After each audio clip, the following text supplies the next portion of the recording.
Hi, welcome to this game review. We'll have a look at this game in the IQP structure and we will see what to do and what not to do. Black made some mistakes here and he ended up in an inferior position without much counterplay, which is what we want to avoid.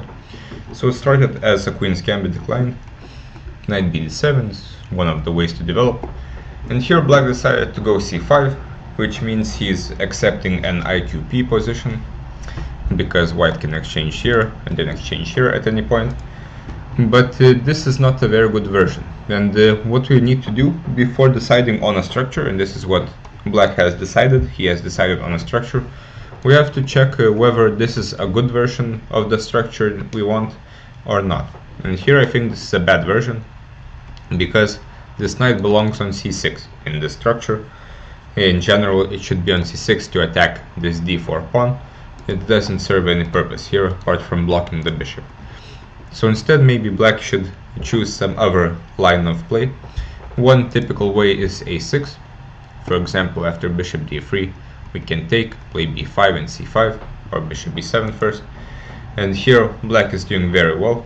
He has developed in the style of the queen's gambit accepted, and this is one of the ways to play. Otherwise we can also just develop the bishop and castle. Here white played bishop e2. Now again black has a few options. He played c takes d4, which is not very good since it brings our opponent's knight into the game. In general this is some tension that neither side wants to release unless black wants to play c4, which is possible here again, and playing on the queen side. Here the dynamic is that white will want to play e4 or attack on the queen side, on the king side somehow, while black has the 3-on-2 majority on the queen side, so he will play there. Or he can also just develop and recapture of the knight whenever white takes. But taking here is another inaccuracy. Black is losing tempi. Next he brings the bishop to b4. It's unclear what the bishop is trying to do here. In general black should try to pressure the square in front of his isolated pawn. Maybe even consider this maneuver at some point, as this knight is just terribly placed. Bishop b4, both sides castle, now bishop c5. So again black is losing tempi. And in general these small mistakes add up. Here white went back, rook e8, a3. Now white is starting to waste time.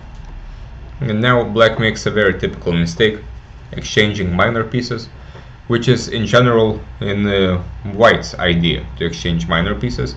Since white has less space, black has more space, and he should in general keep more minor pieces on the board, because to compensate for his positional weakness on d5, black has to attack. He has to look for active counterplay, and he also has to develop his pieces. For example here bishop b6, bishop b7, and then planning knight to e4, establishing a strong knight, and maybe instead also knight f8 to develop the bishop like this.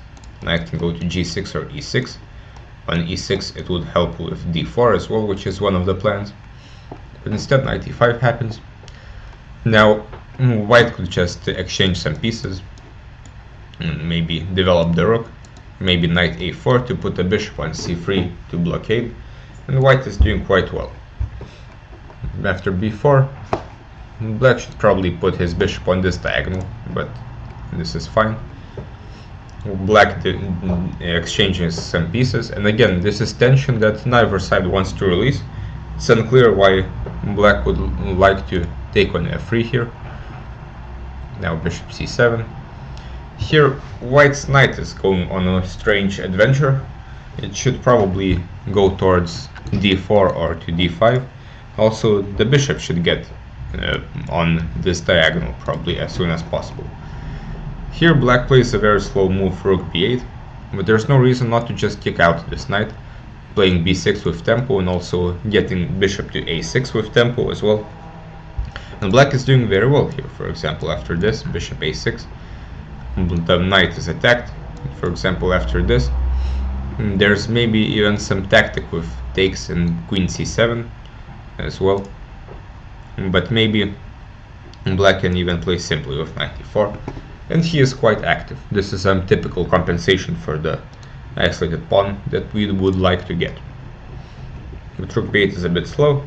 Now white gets to develop, and here black plays a terrible mistake, bishop e5, exchanging dark squared bishops, which leaves him with no potential on the king side, and also leaves white with easy control of d4, and also leaves white with this bishop against this one, obviously a very active one against a very passive one.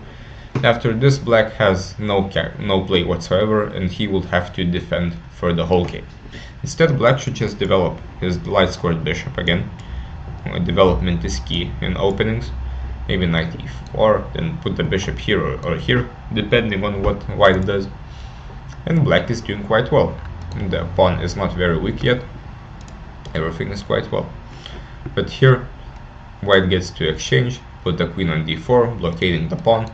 Now, without the dark squared bishop, no attacks on the king side will happen. Also, controlling d4 will be quite difficult. So here the position is a dream scenario for white and a nightmare for black. White plays simply, attacks the pawn. Next, black continues exchanging pieces. He does kind of ruin the structure, but white doesn't really care about this, and his king will never be weak. And here there's not really much black can do about the hanging pawn. He should probably just say goodbye.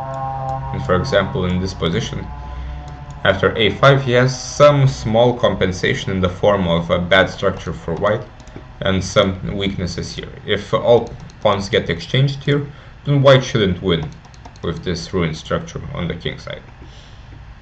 But after rook c8, this makes it quite easy for white.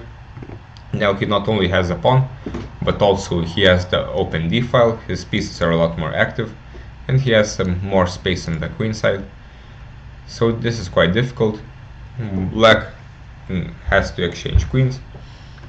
And here we get a rook endgame, which is already close to completely lost. Apparently a4 kind of holds for a little bit, for example like this. But such endgames usually cannot be held. White will eventually bring his king, because here black not only is a pawn down, he also has the passive rook, and in general, if you have both of those things, it usually means that we are losing. Instead, the pawns get fixed on a5, which is apparently a lot worse, because now this rook can also walk around the 5th rank. And from here, not much happened. White just exchanged his bad pawn. And black can't really do much, so eventually he moved the rook.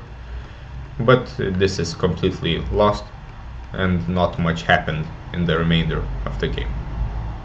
So it was important for black not to end up in this terrible situation with a light squared bishop.